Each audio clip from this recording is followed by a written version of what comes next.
सच्चाई है कि एक तरफ देश को बेचने वाले लोग खड़े हैं और एक तरफ देश को बचाने वाले लोग खड़े हैं।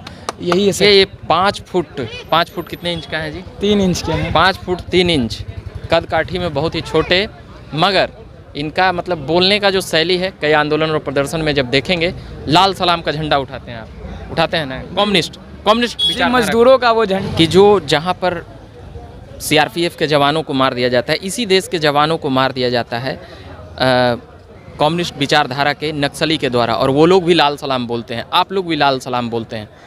इसको कैसे आप लोग? हमने अभी तो कहा है कि जो हथियारों के दम पे क्रांति लाना चाह रहे हैं, मतलब इस देश में 2 वामपंथ जीवित हैं, चल रहे हैं, 80 धरे हैं इसमें।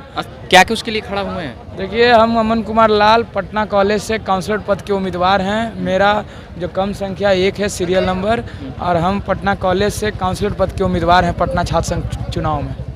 क्या कुछ यहाँ का मेन मुद्दा रहा है? देखिए, जो छात्रों के मुद्दे हैं, जो छात्रों को दिक्कत होती है, वही हमारे भी मुद्दे हैं AISF-NSY के।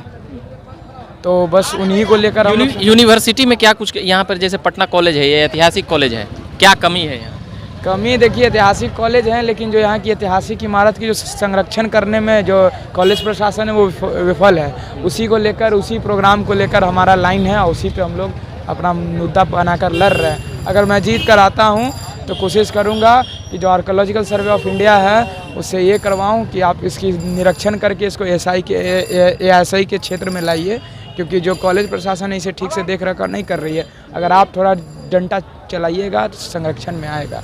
पिछले अध्यक्ष से क्या कुछ आपकी मतलब उससे खुश है या ना खुश है? देखिए, पिछला अध्यक्ष हमारे जो पिछली बार AISF जाप में गठबंधन हुआ था, लेकिन उसके नकारात्मक रिजल्ट आए। प्रेसिडेंट ने उस तरह से काम किया नहीं है कि हम कुछ बोल सकें, लेकिन नौबत ऐसी है। लेकिन हम लोग इस बार जो गठबंधन किए हैं वो अपने समीकरण पे इसलिए किए हैं क्योंकि AISF भारत का प्रथम छात्र संगठन है, और कांग्रेस है जो प्रथम राजनीतिक दल, उसी का छात्र संगठन NSY है। जो हम लोगों ने देश बचाने की लड़ाई लड़ी थी अंग्रेज़ों से, आज जो चोर बैठे हुए हैं जो देश को खा रहे हैं, उससे लड़ाई लड़ने के लिए हम लोग का गठबंधन AISF-NSY का हुआ है। मतलब ABVP और RJD जदयू से इन लोगों से आपका नहीं? देखिए, AVP से तो हमारा हमेशा से रहा है। AVP ने शुरू से देश तोड़ने की बात की है, लेकिन हम तमाम विपक्षी दल के पास गए थे, सबों से रिक्वेस्ट किया कि आप लोग एक साथ आइए, लेकिन वो उनको लगता है कि हम अकेले ही काफ़ी हैं तो उनको रहने दीजिए। लेकिन हम एकता की बात करते हैं, सभी को एकता की बात, इसीलिए हम कर रहे हैं इस काम को। ये गठबंधन मात्र हम ही लोग के संगठन का हुआ है। उसका कारण है कि हम लोग देश बचाने के लिए खड़े हैं। 1947 में जैसे खड़े थे, आज भी वैसे ही खड़े हैं 2022 में। मतलब कि अब कांग्रेस और वामपंथ का गठजोड़ होता हुआ देख रहे हैं? क्यों नहीं? देखिए, जिस तरह से शिक्षा में बार बार हमले हो रहे हैं नई शिक्षा नीति के माध्यम से, फिर आप OBC के आरक्षण को देख लीजिए, किस तरह से उसमें छेड़छाड़ किया जा रहा है। बहुत सारे मुद्दे हैं जिसको लेकर AISF और NSY संघर्षरत है। इसीलिए सेंट्रल के मुद्दे यहाँ पर यूनिवर्सिटी में काम करेंगे? क्यों नहीं करेंगे? हमारा फंडामेंटल राइट है, राइट टू एजुकेशन। आप लोग बोला करते थे सब कुछ बेच दिया कैंसर का। हाँ, तो बेच तो रहा है ना। आज नई शिक्षा नीति आई, उसमें UGC का काम खत्म किया जा रहा है। हम तो शुक्र मनाते हैं कि अभी नई शिक्षा नीति बिहार में लागू नहीं हुई है, और हम जो बिहार के मुख्यमंत्री और उप मुख्यमंत्री से भी कहते हैं कि इस चीज़ को लागू नहीं होने दीजिए बिहार में, नहीं तो बिहार में शिक्षा व्यवस्था और अचर हो जाएगी। तो वही हमारा कहना है। सेंट्रल के मुद्दे इसलिए क्योंकि जो भारत है वो राज्यों का संघ है, और उस राज्यों के संघ में बिहार भी राज्य है, तो सेंट्रल के मुद्दे इनडायरेक्टली तो यहाँ आएंगे ही ना। तो वो मुद्दे हैं। और देखिए, आने वाले चुनाव भी है, तो छात्र जब तक संगठित नहीं होंगे तो वो जो फांसीवादी ताकतें और मनुवादी ताकतें बैठी हुई हैं उनके खिलाफ तो आना पड़ेगा लोगों को एकजुट। हम लोग आए हैं, पहल है, और आने वाले देखिए कि और पहल होगी। अभी JNU में है, DU में, हर जगह इलेक्शन है, वहाँ आपको सकारात्मक परिणाम मिलने वाले हैं। किस तरह का मनुवादी सोच मतलब किया जा रहा है? देखिए, मनुवादी सोच उस तरह की सोच है जहाँ पे एक ही सोसाइटी को आगे बढ़ाने की बात हो रही है। किस सोसाइटी को? जो एलिट क्लास है, एलिट क्लास जो धन बल से आगे हैं, सब कुछ से। आज जो IAS ऑफिसर्स के बच्चे हैं, हाँ, जो IAS ऑफिसर बनते हैं, उनको ना तवज्जो दे के जो कैपिटलिस्ट नेता के बच्चे हैं उनको मौका मिल रहा है। अडानी का बेटा या अमित शाह का बेटा कौन सा BPSC का एग्ज़ाम दिया था या UPSC का, कि उसको सेक्रेटरी किसी संगठन का बना दिया जा रहा है।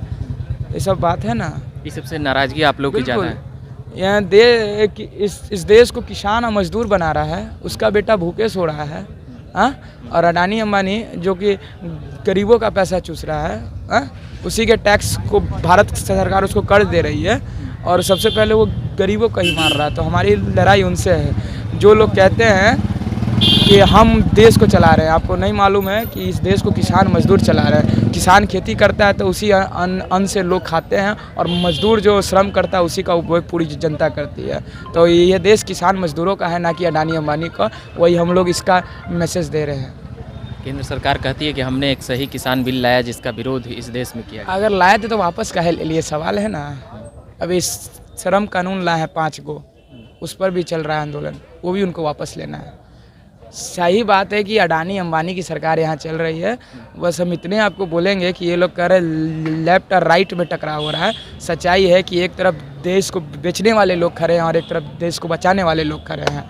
यही ये सच्चाई है, इस बात को समझने की जरूरत है। अच्छा, एक बातें और आती है, कांग्रेस और वामपंथ यहाँ पर गठजोड़ में है।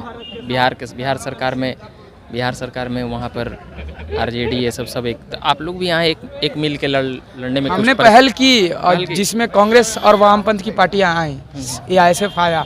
अब और सबकी अपनी सोच। अभी तत्काल कैसा माहौल है? वोटिंग हो रहा है? वोटिंग पूरा पहली बार ऐसा माहौल बन रहा है, पूरी शांति से वोटिंग हो रही है।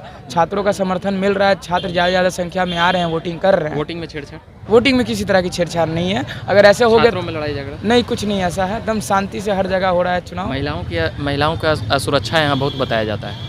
हाँ है, वो मुद्दा है, उसके लिए हम लोग काम कर रहे हैं। मैंने वादा भी किया कि अगर मैं जीत के आता हूँ तो अपने TOP में कम से कम 2 महिला कांस्टेबल रखवाने का काम करूँगा 24 घंटे। किस कॉलेज से हैं? मैं पटना कॉलेज से हूँ और काउंसलर पद का उम्मीदवार हूँ। मेरा सीरियल नंबर 1 है। पढ़ाई क्या कर रहे हैं? मैं ज्योग्राफी से स्नातक समान का 2य वर्ष का छात्र हूँ। देख रहे होंगे, अभी पटना कॉलेज में हूँ और भी छात्रों से मैं बात करूँगा। ये अभी बात कर रहे थे हम, जो कांग्रेस और वामपंथ के छात्र संघों का गठजोड़ हुआ है उसको लेकर यहाँ पर मैं बातें कर रहा था। और भी छात्र हैं। आप लोग सब समर्थक हैं? हाँ बिल्कुल। कुछ बोलिएगा भी? हाँ बिल्कुल, क्या नहीं बोलेंगे, खाली जिंदाबाद करिएगा? ना बिल्कुल बोलेंगे। क्या बोलिएगा? फिलहाल जैसा अभी सिचुएशन चल रहा है वोटिंग का, वो काफ़ी अच्छा और एक पॉजिटिव माहौल है कैंपस में। जैसे आप देख रहे होंगे कि काफ़ी चारों तरफ पूरा शांति का माहौल है। बोल रहे थे काउंसलर, कैसा उम्मीदवार लग रहे थे? बहुत एक संघर्षशील उम्मीदवार है इस कैंपस के लिए। 24/7 हमेशा अवेलेबल रहे हैं छात्रों के हित के लिए। हर एक आवाज़ उठाना या किसी भी प्रकार का, चाहे यहाँ पे कहा जाता है कि बरसाती मेढक रहते हैं, जो उम्मीदवार रहते हैं। नहीं बिल्कुल ऐसा होता है। देखिए कैंपस में 24/7 24 घंटा जो भी उम्मीदवार है, जो भी जैसे अमन लाल हो गया, अमन लाल 24/7 कैंपस में अवेलेबल रहता है। छात्रों का हर एक मुद्दा के लिए आवाज़ उठाता है। चाहे आप कैंपस में किसी भी छात्रों से आप जान सकते हैं। हाँ जी, अवेलेबल बताते हैं वो। हम इतना ही कहेंगे कि ये मेरा बचपन का दोस्त है और हम इसको बचपन से हम जानते हैं। इसके साथ हम AN कॉलेज में भी पढ़े हैं। AN कॉलेज में एक आयुष्मान लड़का जो इसका दोस्त था, उसका जब रजिस्ट्रेशन नहीं हुआ था ना, तो उसके रजिस्ट्रेशन के लिए जो है ना प्रिंसिपल का गाड़ी रोकवा दिया था। ये लड़का अमन कुमार लाल अपने दोस्त के रजिस्ट्रेशन के लिए प्रिंसिपल का जब गाड़ी रुका सकता है तो हम सब के लिए क्या नहीं कर सकता। और उसके लिए प्रिंसिपल को जो है रजिस्ट्रेशन का जो पोर्टल है वो खोलना पड़ा। और एक लड़का के कारण 615 लड़के का रजिस्ट्रेशन हुआ। तो एक साथ इसने 615 लड़कों का मदद किया और 1 साल सबका बचाया। तो हम ये कह सकते हैं ये स्टूडेंट के लिए जो है एक मसीहा के तौर पे है।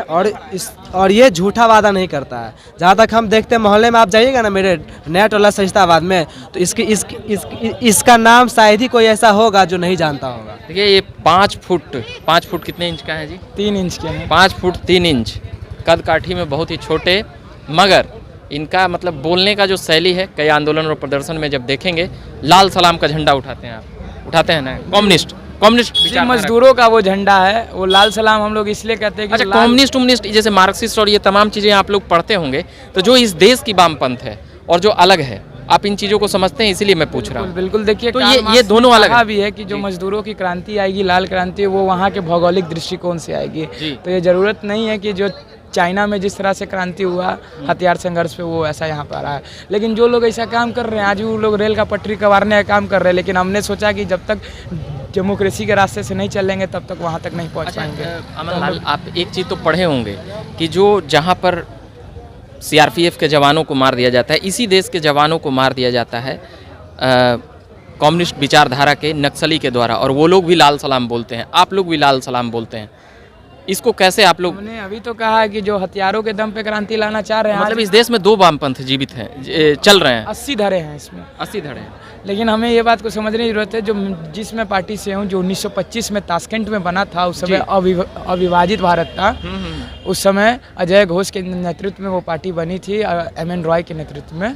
तो उस कम्युनिस्ट पार्टी को समझने की जरूरत है। जिस कम्युनिस्ट पार्टी ने केरला में और आपको तेलंगाना में आर्म स्ट्रगल करके वहाँ के राजाओं से भारत में सम्मिलित करवाने का काम किया, तो हमने देश बचाने की लड़ाई लड़ी है।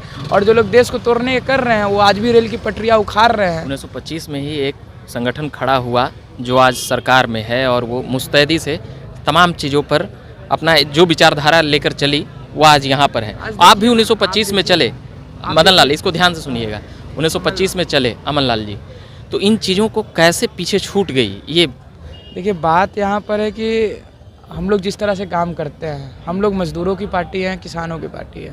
हमारा कोई गॉड फादर नहीं बैठा हुआ है कि हमको चंदा आएगा। नहीं, संघ भी जब निर्माण हुआ था, आरएसएस 1925 ही में हुआ था, आप अगर पढ़े होंगे तो ये क्या मूल्य कारण क्या रहा कि वो आज यहाँ पहुँच गई और आपकी नहीं पहुँच? बात यहाँ पर ये है कि जब उन लोग का कारण है कि 1975 की इमरजेंसी में उन्होंने सरकार के खिलाफ में थे, वो पूरी तरह से जो आंदोलन प्रायोजित थी, हम समर्थन कर दिए। हम लोग इमरजेंसी का समर्थन इसलिए किया, उसके पीछे का कारण था क्योंकि ये जो देश में अशांति फैलाई जा रही थी, वो कहीं से भी सही नहीं थी। मानते थे कि हर जगह, वहाँ पे केरला में हमारी सरकार को भी हटाया गया था, हम लोग भी आंदोलनरत थे।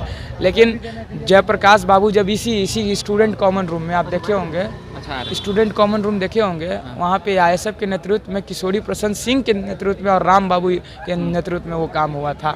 लेकिन आरएसएस वाले लोगों ने जानबूझ के एसएफआई और आईएसएफ के छात्रों को भड़काया, तब वो हम लोग आंदोलन से अलग हुए, लेकिन तब भी संघर्षरत में थे। यहाँ पे तो जयप्रकाश नारायण ने गलती कही कि अगर आप हमको फासिस्ट समझते हैं तो मैं हूँ फासिस्ट। चलिए, ये साधारण कटकाठी के अमन लाल काउंसलर में खड़े हैं। एक बात और बताना चाहेंगे कि इमरजेंसी के बाद चुनाव हुआ तो कम्युनिस्ट पार्टी भारत में दूसरी सबसे मुख्य विपक्षी पार्टी बन के उभरी थी। हाँ। जो सरकार बनाने में अहम योगदान मोरारजी देसाई के समय दी थी और गृह मंत्रालय मिला था।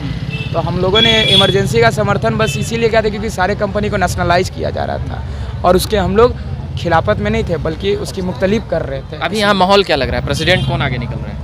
देखिए, तो ये तो वोटिंग है। हम जिस संगठन से हैं, हमारे शाश्वत भैया निकल रहे हैं। शाश्वत भैया निकल रहे हैं। चलिए, मेरा नाम रविकांत हुआ और मैं लगातार पटना यूनिवर्सिटी में कवरेज कर रहा हूँ और भी छात्रों से बात करता हूँ। कैमरे के पीछे मनीष है। मेरा नाम रविकांत, धन्यवाद।